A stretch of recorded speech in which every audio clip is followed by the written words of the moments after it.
Hello and welcome to The Big Fight. And I have to say that this is a slightly special edition because we are going to be discussing, if not debating, the ultimate mystery, the ultimate question that man has been asking ever since he first acquired consciousness. God, the meaning of the universe, where has all of this come from? Now, this week, science says it has discovered a new particle, which some call the God particle. And again, that set that old debate going. Science versus religion. Is there really a clash? Are we any closer to understanding the meaning of the universe? Are we any closer to understanding whether there was creation, and if so, who or what was the creator?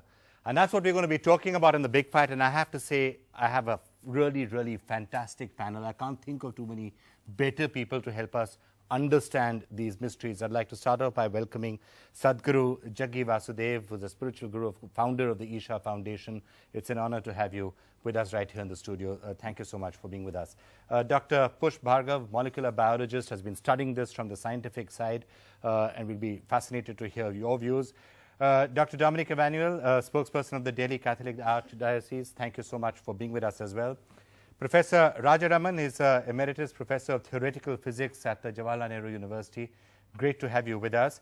Swami Atma Priyananda is the Vice Chancellor of the Ramakrishna Mission, Vivekananda University, who's done a lot of work on theoretical physics as well. So you'll perhaps be talking from both sides in this particular debate. It's great to have you with us.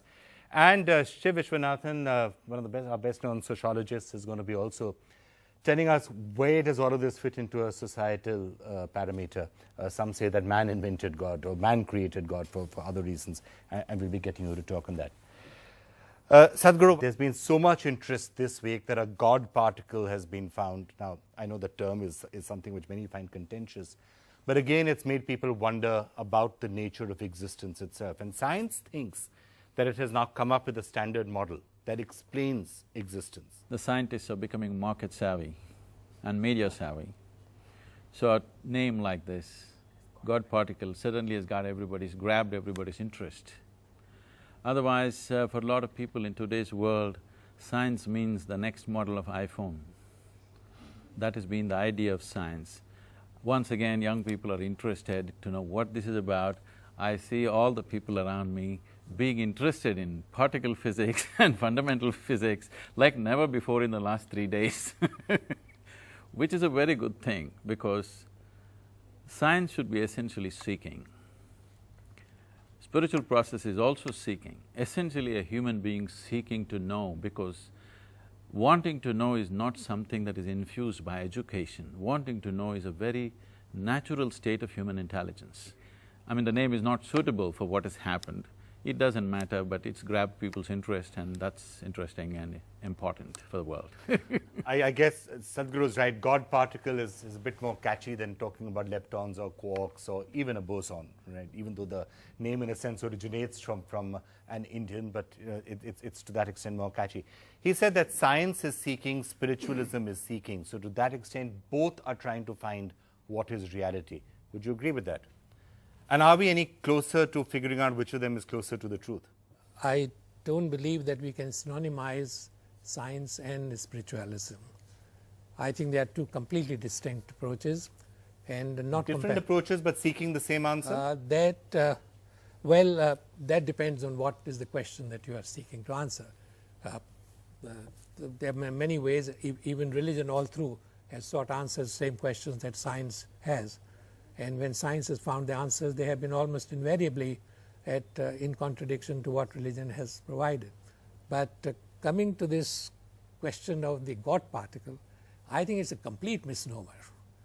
You know that initially it was actually called goddamn particle, but the editor removed the term. And made it the God particle. The reason why some people still call it the God particle is because in a sense there's a view that what the Higgs boson actually does is it enables energy to create matter. It creates matter in a sense, so therefore it's playing the role of creation. I guess you would disagree with that strongly.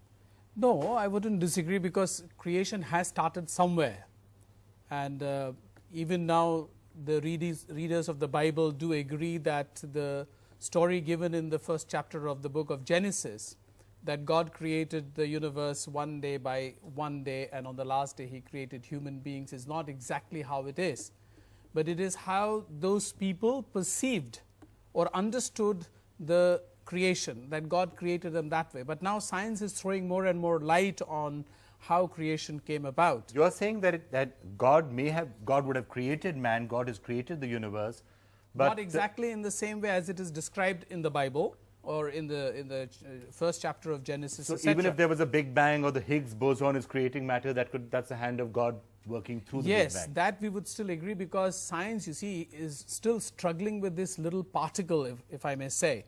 And that still is about matter. It is not yet even crossed the border of spirituality, or let us say spirit or soul. Now, after man or science has been able to throw some light on what this particle and matter and mass, etc. is, then our next task would be to try and explain what the soul is, or what the spirit is, or what is the function of the mind, the intellect, where has that come from, and how does that function? Because right now they're struggling only with particle and with matter. Let me just go to you, Professor Rajaraman. It is true that everybody wants to be a rock star, and the physicists also. So the name God entirely came from that effort. It just doesn't belong here at all, even in a remote extension of what you mean by God. So that I want to dissociate myself from that name completely. Having said that, I would say Higgs that also hates it. Professor Higgs also hates the name God particle. He didn't like the term Higgs boson either. But then well, that's the out. way we Second are. is out of modesty, but the first is out of good taste. All right, fine. Swami Atma Priyananda? I completely agree with Professor Bhargav, because fortunately or unfortunately I was trained as a physicist, as a particle physicist, before I became a monk. Many people have asked me, why did you become a monk after doing so much of physics? I said it is not in spite of it, it is because of it. Because so you're finding the connection. So you're finding the connection, sir, between spirituality and physics? Let me finish. So if you take physics very seriously, physics has taught me to look at the world very differently from what our five senses look at the world. And when you talk about spirituality vis-a-vis, not versus, vis-a-vis science, I would say to put both of them together either synonymously or coevally, or saying that one leads to the other, is vulgarizing both. Leave these two departments separately. And if science at some point leads to spirituality, we do not know, let it. But saying that this God particle and God created, and there's a misstatement scientifically, Higgs boson does not create matter. So what Higgs boson does is facilitate the process. Scientifically is to give masses to certain particles which are massive. Human beings, scientists do not yet know how particles acquire masses. There is a mechanism which Higgs suggested by which particles which are massless can acquire mass. This is a tremendous achievement in that sense, and Higgs boson was not seen at that time, and therefore people didn't believe that this could happen. If this could happen, this creates a tremendous revolution. There are three important things. One is about symmetry. Symmetry has been a very crucial concept in life itself, not in fact in science. The whole cardinal principle of physics is symmetry. Right. And symmetry comes from the idea of beauty, which is related to social sciences, humanities, arts, everywhere. And we believe nature is beauty, Satyam, Shivam, Sundaram, we know that. And symmetry, according to physics, is related to conservation principles. Okay. So I'll come back to that. Yeah, we will just come back to some of the details of this in just a couple of minutes. Shiv, I just want to get you in on this. Yeah. I must confess I plugged in physics at school. You know, I think it was lovely that this was a misnomer, because I think what we saw was the gossip of science, the gossip of ordinary people caught in a beautiful conversation. Thank God there was misunderstanding. Otherwise, what would scientists and spiritualists do? I think the important thing is look at the drama of the event. It was great As man drama. has found God. That's No. it. I saw headlines saying man has found God. I was like, wow, that's nice. Yeah, but I you thought know, it was a particle. And I think the beauty of this was the variety of questions asked. Okay. Let's enjoy the event. Okay. Because otherwise we start acting like literary critics, putting a grammar on the event. India's #1 news app just got even better. Download NDTV's new app, fully optimized for retina display, full screen view, faster response time, and Sudoku. NDTV's new iPad app. Download now.